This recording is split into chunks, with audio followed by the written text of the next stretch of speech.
Hello students, welcome back to my channel. कैसे हैं आप सब। आज ही मैं नेक्स्ट वीडियो रिकॉर्ड करने जा रहा हूं अपना रिवीजन सीरीज का। कॉस्ट एंड मैनेजमेंट अकाउंटिंग की जो रिवीजन सीरीज मैं करवा रहा हूं, इसका नेक्स्ट वीडियो करने जा रहा हूं लेबर कॉस्ट का।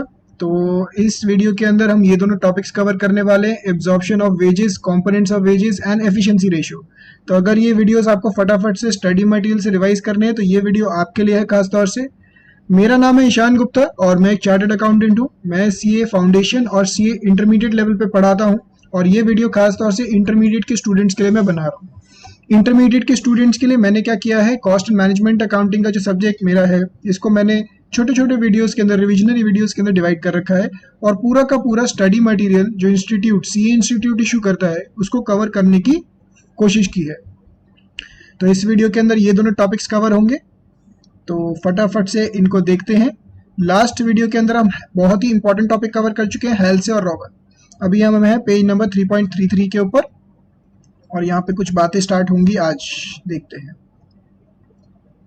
एब्जॉर्प्शन ऑफ वेजेस, यहाँ पे बेसिकली क्या बात होगी, जो भी वेजेस होते हैं, वेजेस का मतलब क्या हुआ, जैसे मैंने फर्स्ट वीडियो में भी बताया था, वेजेस का बाय डिफॉल्ट बंदे को क्या मतलब समझ में आता है कि जो भी मॉनेटरी पेमेंट होती है, मैं एक फैक्ट्री हूं, मैं अपने एम्प्लॉइज को या लेबर को जो भी मॉनेटरी टर्म्स में, रुपए के टर्म्स में पे कर रहा हूं, उसे हम वेजेस समझते हैं as a layman. But costing के अंदर यहाँ पे नॉन मॉनेटरी एस्पेक्ट्स भी वेजेस के अंदर आते हैं। फॉर एग्जाम्पल, कोई आइडल टाइम है, normal idle time, abnormal idle time, या फिर ऐसा समझ लीजिए हमने उसको चाय पिला रहे हैं, बिस्किट दे रहे हैं, कोई मेडिकल फैसिलिटी दे रहे हैं, एजुकेशन दे रहे हैं, तो ये सारी चीजें भी हमारे वेजेस का, हमारे मतलब एक फैक्ट्री के पॉइंट ऑफ व्यू से, कंपनी के पॉइंट ऑफ व्यू से वो कॉस्ट का हिस्सा बनते हैं। तो वेजेस का मतलब मॉनेटरी प्लस नॉन मॉनेटरी होता है। इसको हमने वीडियो नंबर 1, लेबर कॉस्ट की वीडियो नंबर 1 में भी कवर किया था। तो इसके रिगार्डिंग इंट्रोडक्शन गिवन है कि ये सारी चीजें इंक्लूड होती हैं मॉनेटरी पार्ट के साथ साथ नॉन मॉनेटरी भी, जैसे dearness allowance, over time allowance का क्या करना है, प्रोडक्शन बोनस किस तरीके से देना है, इन सब चीजों की यहाँ पे बात कर रखी है। तो सीधा हम इसके इलस्ट्रेशन पे चलते हैं। कोई भी इंपॉर्टेंट एस्पेक्ट आएगा ना तो बच्चों मैं इसको इलस्ट्रेशन के साथ साथ ही पिक करते जाऊंगा। तो इलस्ट्रेशन नंबर 12 है, a worker is paid 10,000 per month and a dearness allowance of ₹2,000 per month. Workers' contribution to provident fund is 10% and employer also contributes the same amount as the employee, यानी कि ये भी 10% देता है। Employee state insurance corporation premium is 6.5%, जिसमें से 1.75% employ देता है और बाकी कौन देता होगा, employer. It is firms practice to pay 2 months wages as bonus each year.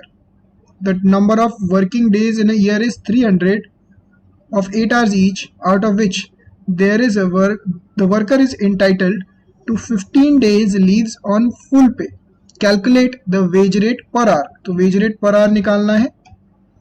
अब बहुत ही सिंपल सी बात है बच्चों, अगर हमें wage rate per hour निकालना है तो जितने भी wages पे कर रही है कंपनी, डिवाइडेड बाय जो भी आवर्स हैं, जो भी नॉर्मल आवर्स है, नॉर्मल वर्किंग आवर्स अवेलेबल है, ये चीज से डिवाइड कर देंगे। अब वेजेस का मतलब क्या हो गया, जैसे मैंने बोला मॉनेटरी प्लस नॉन मॉनेटरी, ये दोनों चीजें आ जाएंगी। और नॉर्मल आवर्स का मतलब क्या हुआ, total available hours minus normal idle time. तो आइडल टाइम का मतलब क्या होता है, ये हमने पहले भी डिस्कस किया था। आइडल टाइम का मतलब वो टाइम जिसके लिए हम पेमेंट तो कर रहे हैं बट उसके लिए कोई भी प्रोडक्शन एक्टिविटी टेक प्लेस नहीं कर रहा। इसके अंदर से एक नॉर्मल आइडल टाइम हो गया, एक एबनॉर्मल। तो अगर मैं नॉर्मल आइडल टाइम जैसे कि लंच, ब्रेकफास्ट, कोई भी ऐसा टाइम जो नॉर्मली आप देते ही देते हैं, जैसे कि वॉशरूम ब्रेक, तो ये सब नॉर्मल आइडल टाइम हम माइनस करते हैं टोटल अवेलेबल आवर्स के अंदर से। जैसे कि यहाँ पे देखिए 300 दिन में से 15 दिन आप छुट्टी दे रहे हैं, तो नॉर्मल आइडल टाइम है कि पेमेंट कर रहे हो पर प्रोडक्शन नहीं हो रहा। तो ये एक बेसिक फॉर्मूला है। अब इसको देखते हैं। ये देखिए, wages paid to worker during the year 10,000 plus 2,000 basic plus DA into 12, तो पूरे साल का आ गया। Add employers contribution। अब बच्चे सोचते हैं कि सर यहाँ पे employees contribution क्यों नहीं आया, क्योंकि बच्चों employees contribution ऑलरेडी ये बेसिक में इंक्लूडेड होता है। इसके अलावा एम्प्लॉयर भी एक्स्ट्रा पे करता है, कितना, 10%। तो जो भी एम्प्लॉयर का कंट्रीब्यूशन होता है ना एम्प्लॉयर का, वो अलग से भी ऐड होता है। जैसे कि 10% निकाल रखा है, किसका 10%? बेसिक प्लस डीए का। नेक्स्ट पेज पे देखिए, ईएसआई प्रीमियम। ईएसआई प्रीमियम जो एम्प्लॉयर दे रहा है सिर्फ वही ऐड हो रहा है यहाँ पे। तो एम्प्लॉयर कितना दे रहा है? 6.5 माइनस 1.75%, यानी कि 4.75% किसका? बेसिक प्लस डीए का। फिर हमने 2 महीने का बोनस जोड़ दिया बेसिक और डीए का। तो हमने कैसे निकाला होगा? 1,44,000 डिवाइडेड बाई 12 इंटू 2, तो 24,000 रुपये निकल के आ गया। तो टोटल वेजेस निकल के आ गई, डिवाइडेड बाय, हमें अब इसे किससे डिवाइड करना है? Normal hours. अब देखिए इन्होंने कैसे किया है, 300 दिन माइनस 15 दिन इंटू 8 घंटे, तो नॉर्मल वर्किंग आवर्स अवेलेबल आ गए हमारे पास।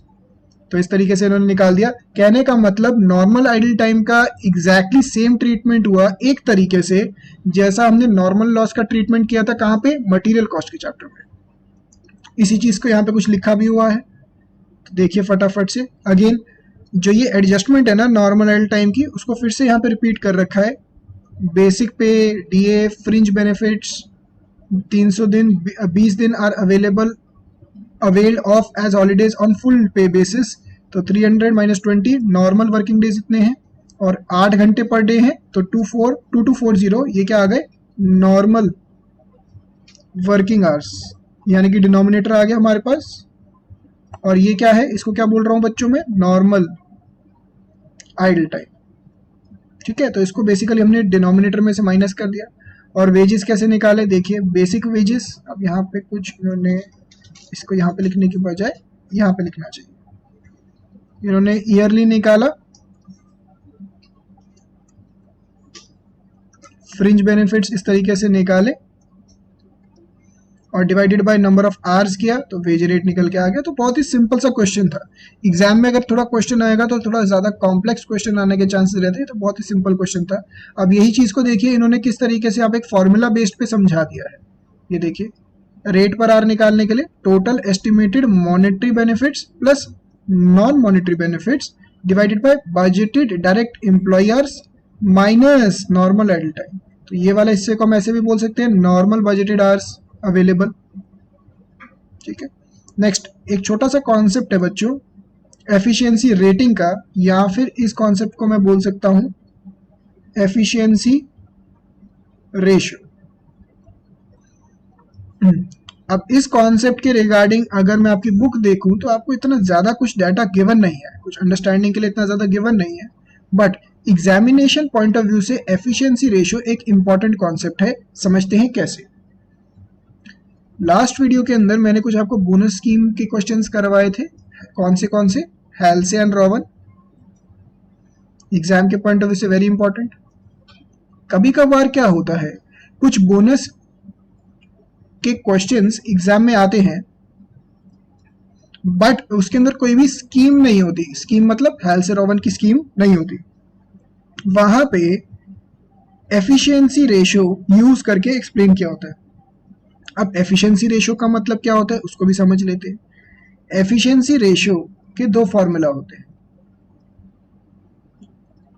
एक होता है इनपुट बेस्ड यानी कि आवर्स पे बेस्ड, और एक होता है प्रोडक्शन बेस्ड यानी कि आउटपुट बेस्ड जो कि यूनिट्स के ऊपर आता है। एग्जाम्पल के तौर पे मान लीजिए मैं आपको कहता हूं कि आपके पास 3 घंटे हैं और 3 घंटे में आपको 6 क्वेश्चन कर लेने चाहिए सॉल्व, यानी कि मेरे दिमाग में एक बेंचमार्क बना हुआ है कि 6 क्वेश्चन को करने के लिए कितना टाइम लगना चाहिए? 3 घंटे, यानी कि आधा घंटा पर क्वेश्चन मेरे हिसाब से लगना चाहिए। तो ये एक स्टैंडर्ड हो गया।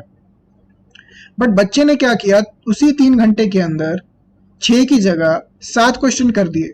तो मुझे बताइए बच्चा एफिशिएंट है या नहीं? बिल्कुल, उसने उसी टाइम पीरियड के अंदर ज्यादा आउटपुट जनरेट कर दिया, यानी कि एक्चुअल आउटपुट ज्यादा है, स्टैंडर्ड आउटपुट कम है उसी टाइम पीरियड के अंदर, तो वो ज्यादा एफिशिएंट है। समझ पा रही है ये चीज? या फिर मैं ऐसा भी बोल सकता हूं, उस बच्चे ने 6 क्वेश्चन तो 6 के 6 क्वेश्चन, उतने ही क्वेश्चन 3 घंटे के बजाय 2.5 घंटे में कर दिए। तो एफिशिएंसी रेशियो हेल्प करता है हमें डिटरमाइन करने में कि कौन सा लेबर एफिशिएंट है, कौन सा लेबर एफिशिएंट नहीं है, और अकॉर्डिंगली उसका बोनस भी डिसाइड किया जाता है। पहले जब आपके सिलेबस के अंदर और भी स्कीम्स होती थी तो इस वाले रेशियो को बहुत ही डिटेल में यूज किया जाता था, बट आज के टाइम पे ये आपके सिलेबस से काफी सारे स्कीम्स हटा दी गई हैं, तो इसके ऊपर बेस्ड सिंपल क्वेश्चंस आने के चांसेस है। तो एक देखिए यहाँ पे एफिशिएंसी रेशियो का एक फॉर्मूला लिखा हुआ है यहाँ पे, ये है टाइम बेस्ड यानी कि input based, hours based.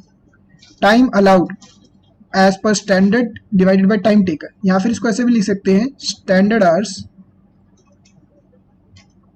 For actual output divided by actual hours for actual output into 100, इस तरीके से भी लिख सकते हो आप। तो एफिशिएंसी रेशियो निकालने का तरीका क्या है, उस आउटपुट को बनाने के लिए कितना टाइम लगना चाहिए था और उस आउटपुट को बनाने के लिए एक्चुअल में कितना टाइम लगा। तो लगना चाहिए था मान लो 3 घंटे और लगाए आपने 2.5 घंटे, तो आप ज़्यादा एफिशिएंट हुए। तो इस तरीके से इसे बोलते हैं इनपुट बेस्ड एफिशिएंसी रेशियो। तो इसका एक थ्योरी का पार्ट लिखा हुआ है और यहाँ पे एक एग्जाम्पल दे रखा है। एग्जाम्पल आप एक बार रीड कर लेंगे, बहुत ही सिंपल एग्जाम्पल है, थ्योरी को एक्सप्लेन करने के लिए है। तो एक बार आप सिंपली रीड कर लीजिए इसको। एक ये फॉर्मूला आता है प्रोडक्शन बेस्ड, प्रोडक्टिविटी बेस्ड, तो इसको मैं ऐसे बोल सकता हूँ आउटपुट बेस्ड या फिर यूनिट्स बेस्ड फॉर्मूला क्या हो जाएगा, तो standard time for doing actual work divided by actual time taken. अच्छा, तो यहाँ पे इन्होंने, एक सेकेंड रुकिए जरा, इन्होंने सेम फॉर्मूला ही तो लिख दिया है, standard time for actual employ productivity, इन्होंने इनपुट बेस्ड फॉर्मूला ही लिख दिया है बच्चों, यहाँ पे इनपुट बेस्ड फॉर्मूला ही है। मैं इसको दूसरे तरीके से समझाता हूँ। एफिशिएंसी रेशियो का इनपुट का फॉर्मूला ये हो गया। इसी तरीके से एक और फॉर्मूला भी होता है आउटपुट बेस्ड। तो आउटपुट बेस्ड फॉर्मूला क्या होता है, आउटपुट बेस्ड यानी कि यूनिट्स बेस्ड फॉर्मूला क्या हो जाएगा, actual output from actual hours divided by standard output from actual hours into 100। यानी कि मैंने सोचा कि भाई 3 घंटे के अंदर एक्चुअल आवर्स के अंदर कितना क्वेश्चंस हो जाने चाहिए थे, जो मैंने छोटा सा एग्जांपल दिया 6 क्वेश्चन हो जाने चाहिए थे, बट एक्चुअल में आपने कितने क्वेश्चन कर दिए थे, 7 क्वेश्चन कर दिए थे।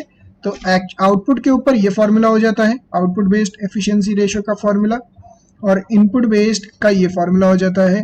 तो बच्चों दोनों फॉर्मूलाज आपको याद करने हैं। इंस्टीट्यूट ने शायद यहाँ पे मिस प्रिंटिंग कर रखी है, यहाँ कुछ दोनों जगह टाइम का ही फॉर्मूला दे रखा है, तो कोई बात नहीं, उसमें कोई प्रॉब्लम नहीं है हमें, ठीक है।